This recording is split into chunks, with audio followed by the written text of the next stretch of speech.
So let me tell you how my dad, Devi Mukherjee, met his best friend Kriyanandaji. So when Kriyanandaji was traveling to India for the first time, he got a letter from the YSS ashram that there will be a guy called Devi Mukherjee will be receiving him in Dum airport. And so my father went there in the early morning. The flight landed and they were searching for each other, and suddenly they saw each other and they started, embracing each other at the first sight. So Kriyanandaji said, "Are you Devi?" "Yes, I am Devi." That's how my father reacted, and they embraced. And that embrace lasts till they pass. So so my father at that time was a monk in YSS, and so they become very good friends, and they started traveling across many parts in the northern side of India. And my father was mainly engaged in organizing a lot of meetings, lot of gathering, lot of speeches from Kriyanandaji to the masses in North India. So they went around Punjab, Haryana, Delhi side, and they were very popular. Kriyanandaji was very popular that time with all the Indians, and the way he learned Indian language was mesmerizing. So he could interact with Indian people with Indian languages. He could speak Hindi. He learned Bengali even before coming to Calcutta, and he improved his Bengali very much while he was visiting Calcutta and while he was visiting this house. My mother was one of his friends, and my mother, my Pankajini Bose, Matanma, they started teaching him the Bengali, and he learned and he picked up the language very fast. And later point of time, even when Kriyanandaji was, I used to call my mother before he had the Mahasamadhi, they used to communicate in Bengali. So his last visit in Calcutta, when he came to this house, met my mother, they were actually discussing, they were actually remembering all their stories during late 50s and early 60s and the late 60s as well. How they used to be together, sing together, and all these things were discussed, and they were having their conversation in Bengali. So going back to the day when Kriyanandaji landed Calcutta, so he was being instructed that Devi will take you to a house which belongs to Tulsi Narayan Bose, and he knows Tulsi Narayan Bose very well from Master, because in those days when he came, it was a first time he is coming to India with a lot of aspiration of getting into the spiritual world and understanding the Master life, and he wants to understand how the family, the friends of Master, they are like, what kind of people are they wanted to understand. So his introductions to Master family, to all the Master friends were through this house, through Tulsi. So Tulsi received him in that late, in a very early morning when they arrived from the airport. He stayed here for a day. Then he tried to acclimatize himself, and then he was being asked to report to the YSS ashram at Dakshineshwar. So but most of the time, whenever he will get time, he will come to this house, or Tulsi will be traveling to Dakshineshwar YSS temple. And that time there was one more YSS ashram, which is at Baranagar, which is not there at this point. I think it has been sold out. Those ashrams where they used to go together and they used to live there in the ashram, they used to spend time listening to different stories, different kriyas, how to do that. Mostly they were discussing about the techniques, about the philosophy, why they are doing kriya, what is the science of the kriya. They were all discussing about that. And also Tulsi used to add a lot of stories when he was describing this to others, like there were people from other from the ashram, like Gyananandaji. He was a Swiss boy. If you read my father's book, or if you have been to Dehradun, you will know he passed, I think, few years back. His name is Gyananandaji.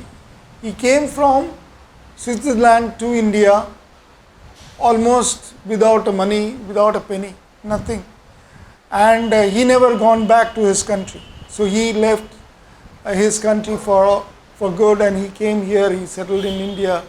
He got his discipleship from Atmanandaji, like my dad. So my dad's, he was initiated by Atmanandaji, Prakash Das.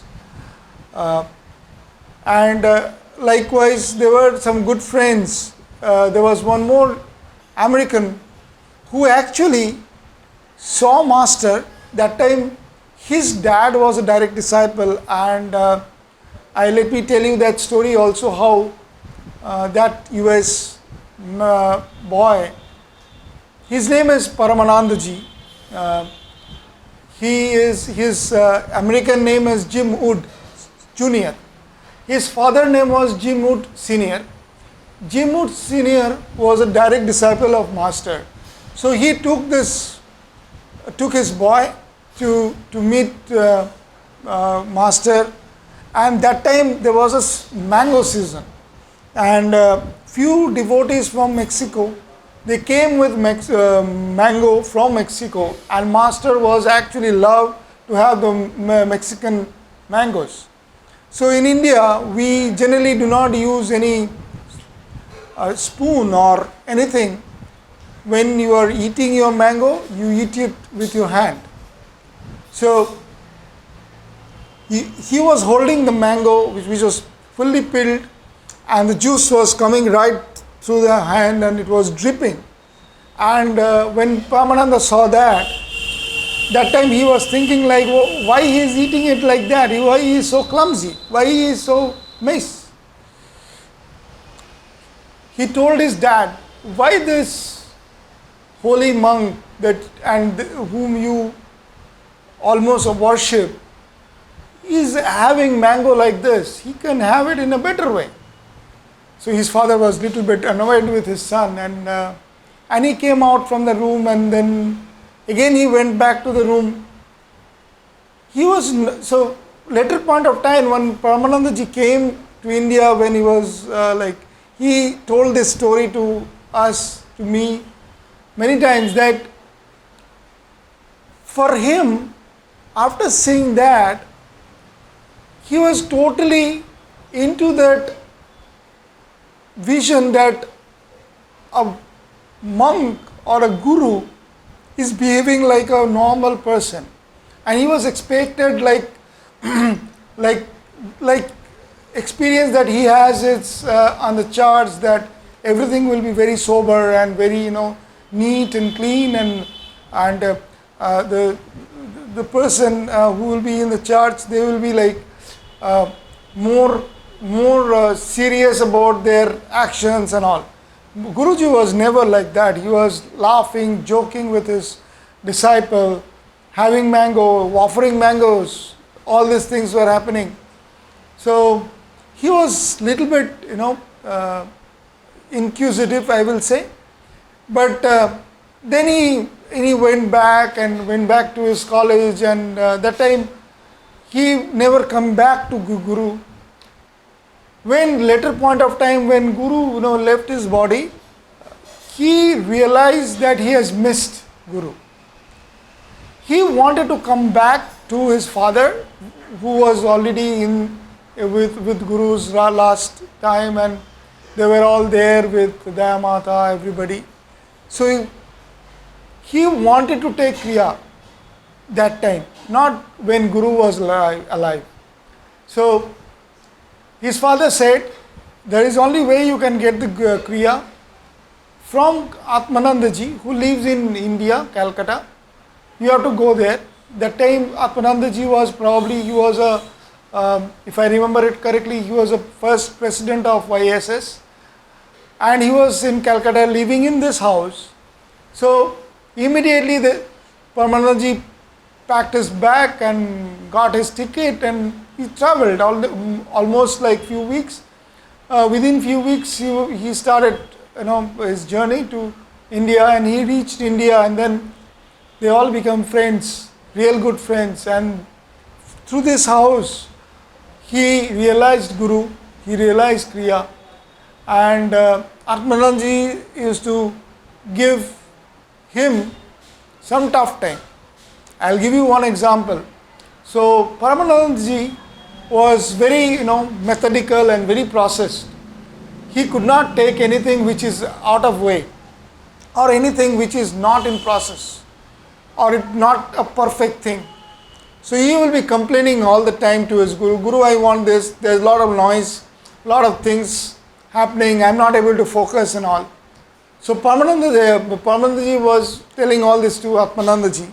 So Atmanandaji one day, he said, can you drive? He said, yes, I can drive. Okay, let's go for a drive. And there was a car here in this house, German car, I believe. They went in one of the busiest place in Calcutta. In those days, it was the busiest place. Now every place is busy.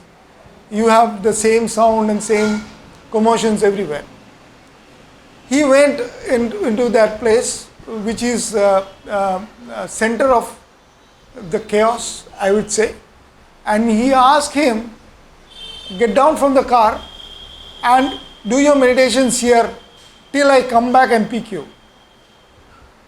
And Paramanandaji was completely, shocked or surprised. But his Guru said, so he has to do it. So he came out of the car.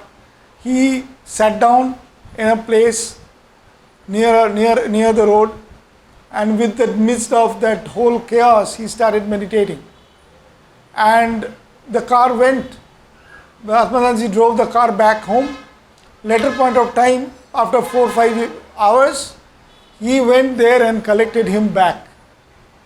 So while coming back to the house, he said, do you have any complaint about the sound or the noise or anything which is not clean? He realized what he was trying to say.